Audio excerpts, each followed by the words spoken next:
A life is not important except in the impact it has on other lives.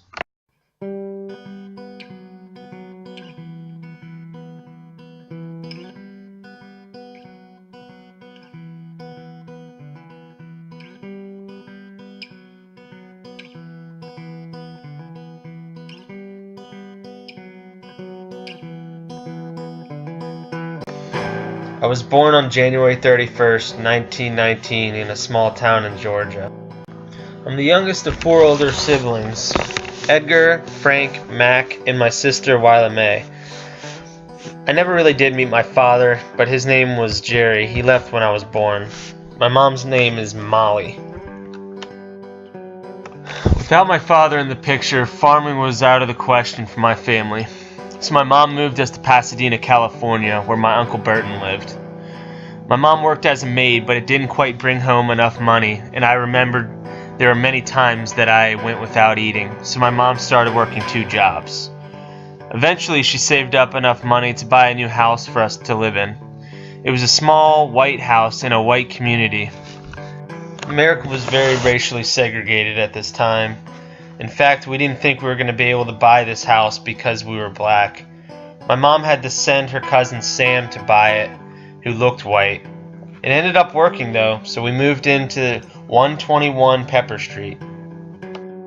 We called it the Castle. When we first moved in, things were heated.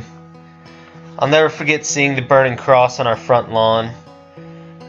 We couldn't seem to catch a break, and they would always call the police on us. In fact, my older brother Edgar was arrested for skating down the street too fast. I had to learn at a very young age patience and turning the other cheek and also biting my tongue.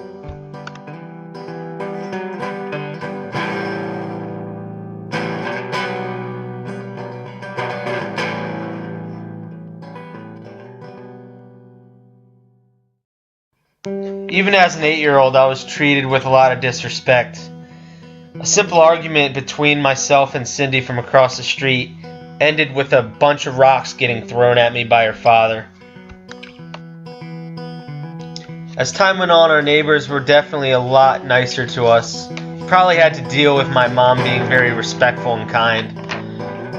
I will always remember feeding our chickens and helping my mom plant things in our garden. There were some good times spent at this house, and I definitely do remember it and miss it. I grew up playing all kinds of sports. In high school, I was a quarterback, I was a top scorer on the basketball team, I was a broad jumper, and I was a tennis champion. After high school, I went to junior college in Pasadena. While I was in junior college, I set a record in the broad jump for 25 feet and 6.5 inches. We also won a championship in football that year with me at quarterback. I think it was in 1939 when I transferred to UCLA.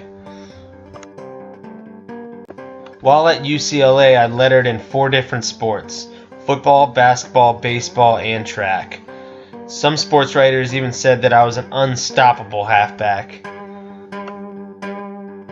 After my time at UCLA, I transferred to a semi-professional football team called the Honolulu Bears. It was December 7th, 1941, the day that the Japanese bombed Pearl Harbor. This started World War II, and it drastically changed my life. When I arrived home, there was a draft letter waiting for me on my kitchen table. It was clear that I needed to do something, so I joined the Army. After completing basic training, I wanted to apply for officer candidate school. Unfortunately, I was rejected because OCS did not accept black soldiers.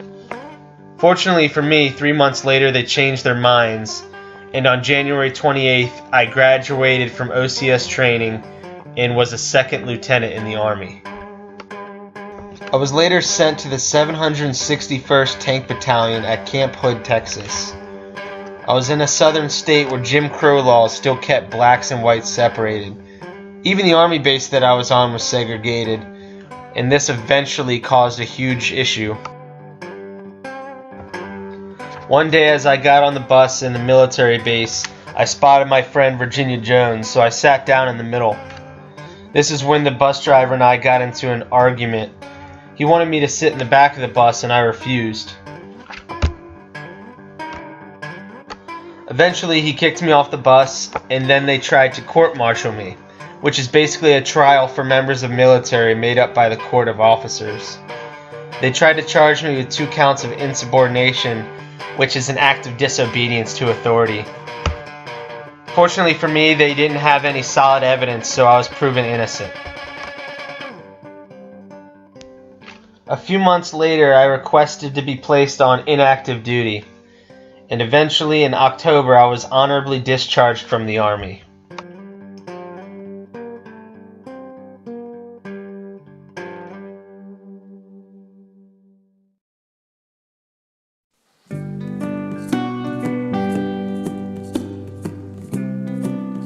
Although after the war there was pressure to end segregation within baseball, there still was. So white players joined the major leagues and black players like myself were on the Negro Leagues.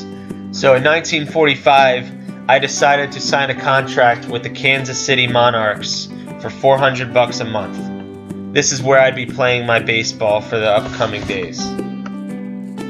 The segregation of white and black players was referred to as the color line, and a lot of people looked to me to end it. So other than just playing baseball, I had a lot of pressure on myself to be a representative of the black players and end the color line. During my first season as a Kansas City Monarch, I was voted onto their all-star team for my play during the season. If it wasn't a struggle on the field, it was most definitely one off the field. One time when our bus pulled up to a gas station, the attendant wouldn't let us use the restrooms. So I had to stand up for all of my team, and I had to tell them that if we weren't allowed to use the restroom, we weren't going to get gas there. The attendant caved in and allowed us to get gas, but these were some of the struggles that we had to face as a team. After a season in the Negro Leagues, I learned that Hugh Duffy, the coach for the Boston Red Sox, was conducting a tryout. I decided that I'd give it a shot and see if I had what it took to make the team. The tryout was held at Fenway Park. Fenway Park was known for its big wall that was 37 feet tall in left field. They called it the Green Monster. First thing that I did at the tryout was batting practice. Pitch after pitch, I slammed the ball all the way out to left field and hit the wall like 4 times. All in all, I thought my tryout was really good, but still I didn't make the team.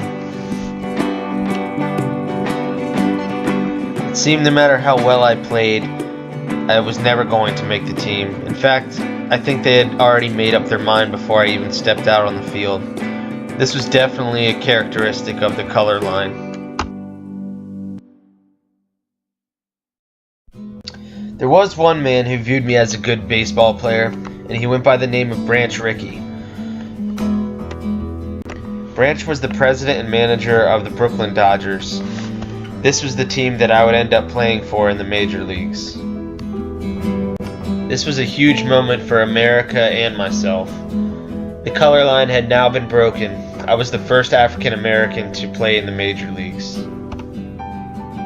I'd like to introduce you to my brother Edgar. He's going to take it over from here. My brother Jackie ended his first year as a Dodger with the most runs scored, singles, bunts, total bases, stolen bases. He had a batting average of .297, and to top it off, he won Rookie of the Year in his first season. Very proud of my brother Jackie. Although Jackie was known for his skills on the baseball field, I was most proud of his achievements after he retired in 1957. What many people don't know is Jackie dedicated his retirement to the Civil Rights Movement. He traveled the country raising money for the National Association for the Advancement of Colored People, also known as NAACP. Jackie marched alongside strong leaders of the Civil Rights Movement like Martin Luther King Jr. Jackie also worked as a writer/columnist for the New York Times, a VP and director of personnel for the company Chock full of Nuts. He was a radio voice. He He was the national director for Nelson Rockefeller campaign, and he was also the co-founder of the Freedom National Bank. I was very proud of Jackie's involvement in politics. America was at a time where we needed to end the racial divide, and we needed a strong voice like Jackie's. Jackie always told me that he believed that the black community needed to have a voice in both political parties. This was most likely why Jackie never focused on political parties. Jackie always endorsed people who he felt would make the biggest change for the racial divide in America. In 1964, Jackie helped Governor Nelson Rockefeller during his campaign. Although Nelson Rockefeller lost in the Republican primaries, Jackie contributed a lot as the national director of his campaign. For many, Jackie Robinson was a Hall of Fame baseball player. But when I think of Jackie Robinson, I think of a warrior who dedicated his life to ending racial segregation in America.